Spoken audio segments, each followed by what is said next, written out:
Peut-être une avancée dans le conflit qui oppose les syndicats au rectorat. Après une semaine de grève, une rencontre s'est tenue ce matin entre les deux parties et de nouvelles propositions de sortie de crise ont été formulées. Nous y reviendrons. Après 17 ans d'attente, la collectivité territoriale a enfin le pouvoir de délivrer des permis d'exploitation pour les projets miniers en Guyane. Quelles seront les retombées concrètes de cette nouvelle compétence? Les réponses dans notre édition. Enfin, ce week-end, la 20e édition de la Parade de Kourou a réuni les plus grands groupes de Guyane pour une explosion de sons et de couleurs dominée par le rose et le bleu. Les images sont à découvrir dans notre journal. Mesdames et messieurs, bonsoir. Merci de votre fidélité. Cette page d'information est aussi disponible en direct sur Facebook. Je vous le disais en titre, ce matin, les syndicats d'enseignants, en grève depuis bientôt une semaine afin de dénoncer la violence grandissante dans les établissements scolaires, ont finalement pu échanger avec le recteur. Qu'est-il ressorti de cette rencontre? Pierre Tréfou a posé la question à M. Ayon Lekama. Il y a un certain nombre de contrats, des contrats aidés, qui sont par nature des contrats à durée finie, donc jusqu'au 31 août. Donc on va abonder en contrat aidé, mais à côté on a des accompagnements éducatifs, ce qu'on appelle chez nous des AED, qui sont des contrats plus longs, et donc on va comme ça renforcer la vie scolaire à la fois avec des contrats plus longs et quelques contrats aidés supplémentaires. Mais l'idée, elle est simple, elle est que il faut qu'on pérennise la qualité de la vie scolaire. Donc il faut qu'on pérennise la qualité de la vie scolaire. Ça passe par des moyens, certes, mais ça passe aussi par, évidemment, la vétusté, les réhabilitations et la qualité des bâtiments. Et ça passe surtout, c'est la responsabilité de la collectivité territoriale, bien entendu, sur laquelle il travaille fortement. Et évidemment, ça passe surtout, vous le savez, par l'amélioration de la sécurité aux abords des établissements. On ne peut pas, juste parce qu'il y a une situation de crise, que je reconnais, abonder et traiter la question de la crise, il faut réfléchir à des solutions plus pérennes. C'est ça l'idée. Et qu'aujourd'hui, que ce soit sur les abords des établissements, vous savez qu'on a une réunion vendredi sous la houlette du préfet, avec tous les acteurs concernés pour trouver des solutions, mais des solutions pérennes. Et là aussi, sur la vie scolaire, c'est vrai qu'il faut évidemment qu'on essaie, qu'on aille dans l'amélioration de cette vie scolaire de la meilleure des façons, mais de façon aussi pérenne. Éducation toujours avec un débrayage observé ce matin par les enseignants de l'école Belloni de Cogno. À bout suite à la visite de malfaiteurs qui ont saccagé les locaux ce week-end. Les syndicats dénoncent l'insécurité latente qu'ils doivent affronter quotidiennement. Gaël Oassim leur donne la parole. Alors pour la énième fois, il y a encore eu du vandalisme dans l'école. Ce sont des problèmes qui arrivent très régulièrement ici. L'école a été caillassée par derrière. Ils ont cassé les vitres, ils ont essayé de forcer des entrées à plusieurs endroits, au dortoir, dans le réfectoire et dans une salle de classe. Et le problème, c'est que cette école-là, tout le monde peut rentrer comme il veut, et il n'y a personne au niveau de la sécurité pour s'en occuper apparemment. Le problème-là existe depuis plusieurs années. Ils ont eu plusieurs contacts avec la mairie, plusieurs réunions qui n'ont toujours pas abouti. Alors le personnel de mairie est en réunion avec la directrice au mois de décembre, une énième réunion parce que cet établissement-là est très fréquemment vandalisé. Il y a de petites améliorations. Avant il y avait beaucoup plus d'intrusions, on retrouvait des bouteilles de verre, d'autres objets aussi, des seringues, etc. Là il y en a un peu moins, ça ne veut pas dire qu'il n'y en a pas du tout. À vrai dire ce sont des objets qui n'ont rien à faire dans un établissement scolaire. Et la directrice, elle est un peu saturée, elle a demandé à avoir réunion, elle a fait des propositions. L'équipe éducative a fait des propositions et nous attendons bien sûr le retour de la mairie sur ces propositions. Donc jusqu'à présent, nous attendons encore. J'ai ouï dire que la mairie opterait pour un vigile. Pourquoi pas? Pourquoi pas? Nous sommes favorables à tester toutes les propositions, à condition que ce soit des propositions réfléchies, qu'on puisse bien discuter avec le personnel éducatif et qu'on puisse franchement trouver une solution à ce problème. Cap sur la Guadeloupe où se sont achevées les assises de l'éducation à l'Université des Antilles. Un bilan positif pour cet événement qui a rassemblé l'ensemble des acteurs du monde éducatif. Linda Kayarsi a pris quelques notes. Dernier jour pour les assises de l'éducation dans l'archipel. et le bilan est positif. Je suis très heureux de cette mobilisation qui est très forte, qui avait démarré depuis le mois de juin 2017, qui a été un peu freinée avec le passage des 2 ouragans Irma et Maria. Et c'est vrai que là, de pouvoir nous poser dans le cadre des 20 ans de l'Académie de la Guadeloupe, et de faire un diagnostic de tout ce qui s'est passé durant ces très nombreuses années et de se projeter un certain nombre de sous-problématiques sur les années à venir avec l'ensemble des partenaires de l'école en Guadeloupe, c'est quelque chose de remarquable. Les contributions récoltées lors des assises de l'éducation seront par la suite déclinées en une feuille de route pour les années à venir dans un plan d'action pour l'archipel qui sera présenté en avril 2018. Il alimentera le livre bleu national publié en mai prochain qui a pour vocation de valoriser les bonnes pratiques et les projets innovants des territoires ultramarins. Il y a des propositions qui sont très concrètes, qui mobilisent un certain nombre d'acteurs. Je prends quelques exemples. L'idée d'avoir un conservatoire sur la Guadeloupe, ça serait vraiment une excellente idée pour la jeunesse guadeloupéenne. Ça permettrait de faire un lien beaucoup plus fort dans le secteur culturel. Le fait qu'il y ait un vrai schéma directeur sur les installations sportives sur le territoire, ça fait partie aussi des orientations, des choses qui ont été proposées aujourd'hui. D'une manière plus globale, la démarche de concertation initiée par l'Académie, aussi bien en ligne qu'en atelier, entre dans le cadre des Assises des Outre-mer en Guadeloupe. Retour en Guyane où le rectorat organise une série d'actions d'éducation à la citoyenneté à l'attention de 500 jeunes adultes âgés de 18 à 25 ans. Comment se composent ces ateliers? Les réponses dans ce sujet de Gaël Ouassim. L'ambiance était studieuse à la collectivité territoriale cet après-midi. 40 services civiques ont participé à la première session d'action d'éducation à la citoyenneté. L'intérêt est de mieux comprendre le fonctionnement des organismes publics. L'objectif, je disais, c'est de les intéresser à la vie politique. Donc ce matin, ils ont eu une formation avec un élu de la collectivité territoriale et avec moi, ils ont fait la formation concernant la municipalité et la commune. Donc on leur a présenté ce qu'est une collectivité territoriale, le fonctionnement de la collectivité en Guyane. Et puis, moi, je leur ai présenté le fonctionnement d'une municipalité et le rôle de chacun et l'intérêt surtout. Donc, c'est de les motiver pour s'intéresser à la vie politique et aussi de voter.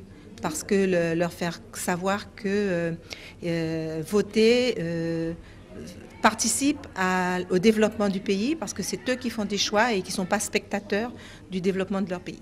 Âgés de 18 à 25 ans, ces services civiques, à l'image de Stéphie, ont un rôle de porte-parole auprès des jeunes et moins jeunes qui sont amenés à côtoyer. Déjà par mon expérience et par la formation qu'on nous fait faire en ce jour. Donc oui, je pense qu'on est largement capable de pouvoir expliquer à notre service civique comment ça se passe et ce à quoi il pourrait être amené à expliquer aux autres qui viennent après. Dans les deux cas, c'est important parce que on doit être en mesure de pouvoir connaître nos droits, de pouvoir connaître nos devoirs, mais aussi de comprendre certaines choses qui sont fondamentales à mon avis, pour nous jeunes et puis pour ceux qui viennent derrière aussi. Je pense que je peux en parler, je peux divulguer l'information le plus maximum possible déjà et puis inciter surtout les gens à faire au moins un service civique au moins une fois dans leur vie parce que c'est fait pour ça, pour les 18-25 ans. Donc déjà oui, inciter les gens à le faire et puis pour qu'ils puissent avoir leur propre expérience déjà. La formation est un outil essentiel que l'éducation nationale entend bien donner à ses services civiques. Plusieurs sessions d'action d'éducation à la citoyenneté sont d'ores et déjà prévues dans les semaines à venir.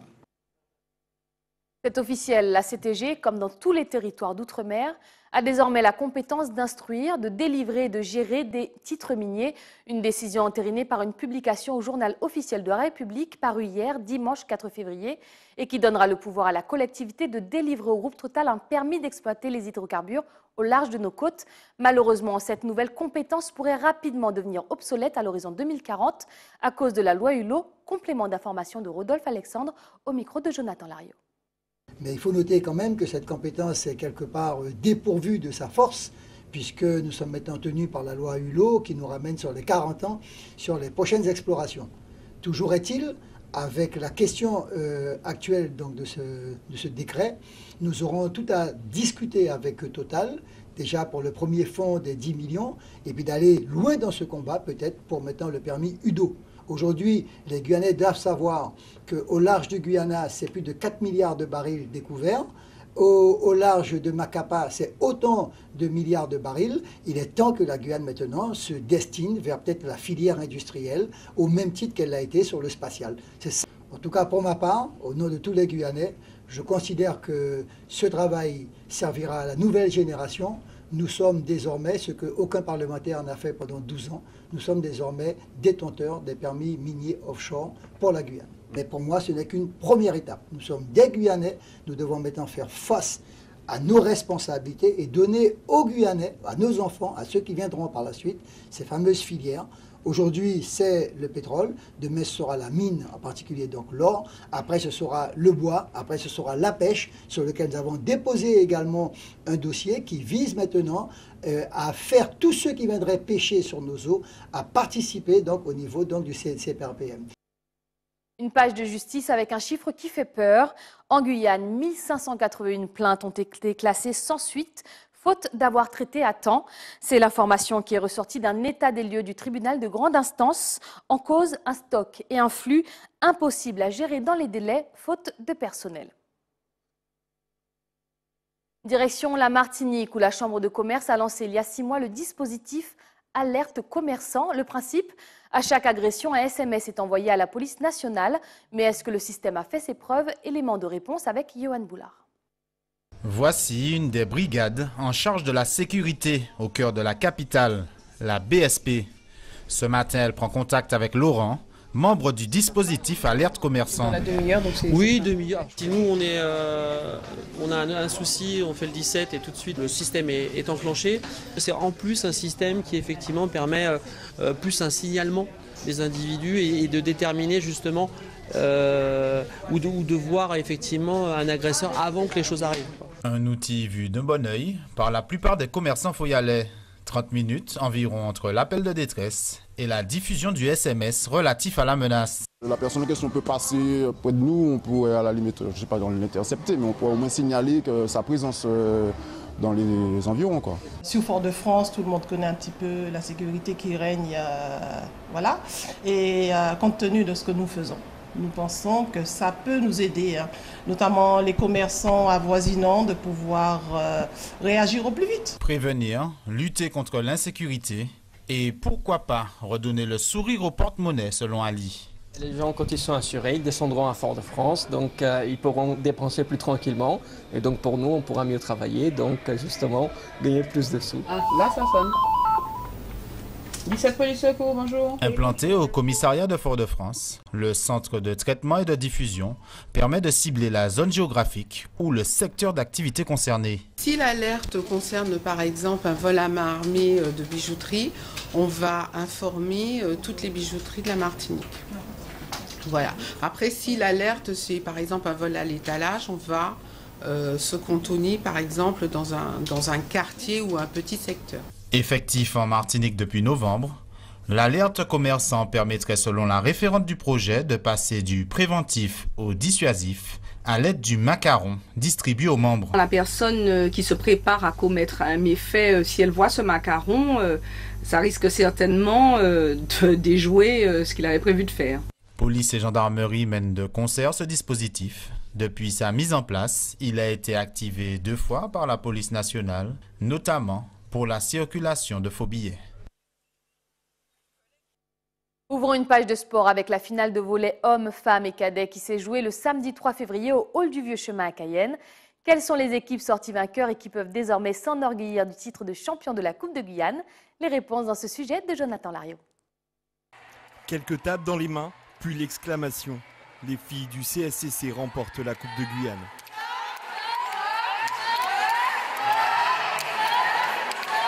Face au club de Matoury, les joueuses du CSCC ont eu fort à faire. Menées par leur capitaine Audrey Pouvet, les Cayenaises mènent la danse avec un jeu plus agressif. Mais Matoury n'a jamais baissé les bras. Menées 2-7-1, elles obtiennent le tie-break, mais finissent par s'incliner sur un score de 3-7-2. C'est qu'à un moment donné, on voulait peut-être trop chercher à bien faire, au point où on ne prenait plus de plaisir. Et on a remis le plaisir au goût du jour. Et là, les choses se font très logiquement. On arrive à aller au-delà des lacunes, des fautes, parce qu'après tout, qui est parfait? Alors, on a beaucoup travaillé au niveau mental pour pouvoir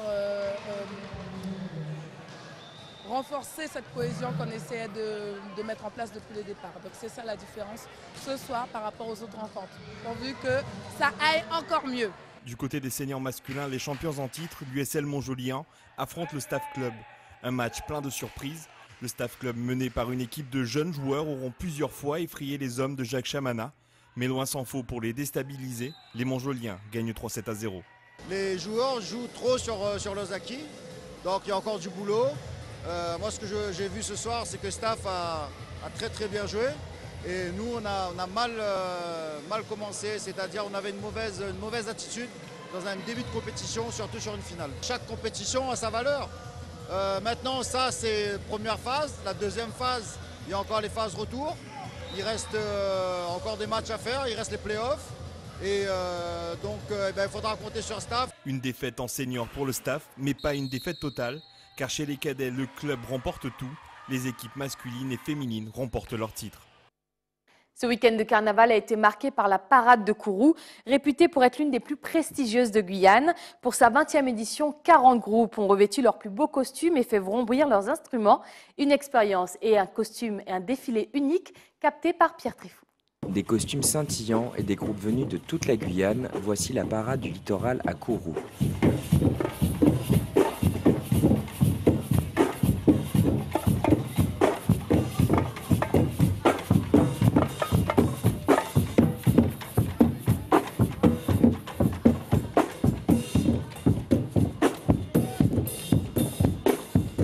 Pour la 20e édition de la Parade du Littoral, plus de 40 groupes ont défilé, dont un groupe venant de Martinique. Mais cette année, pas d'invités venant du Suriname ou du Brésil.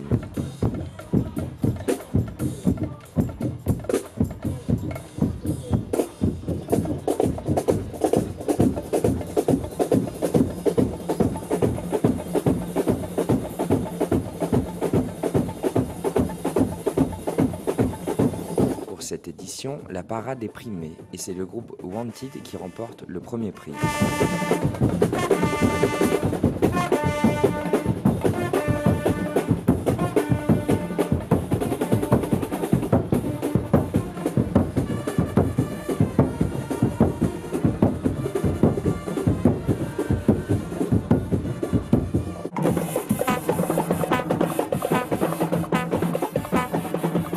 La parade du littoral à Kourou a duré 4 heures et a enchanté le public venu nombreux.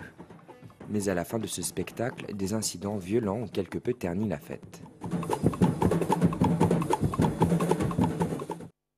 C'est la fin de ce journal, mais avant de se quitter, rappel des principaux titres de ce 5 février.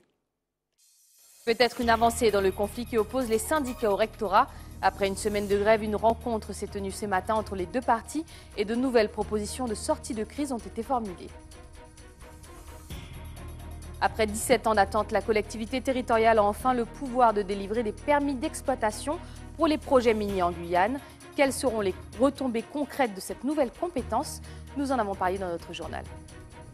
Enfin, ce week-end, la 20e édition de la Parade de Kourou a réuni les plus grands groupes de Guyane pour une exposition de sons et de couleurs dominée par le rose et le bleu.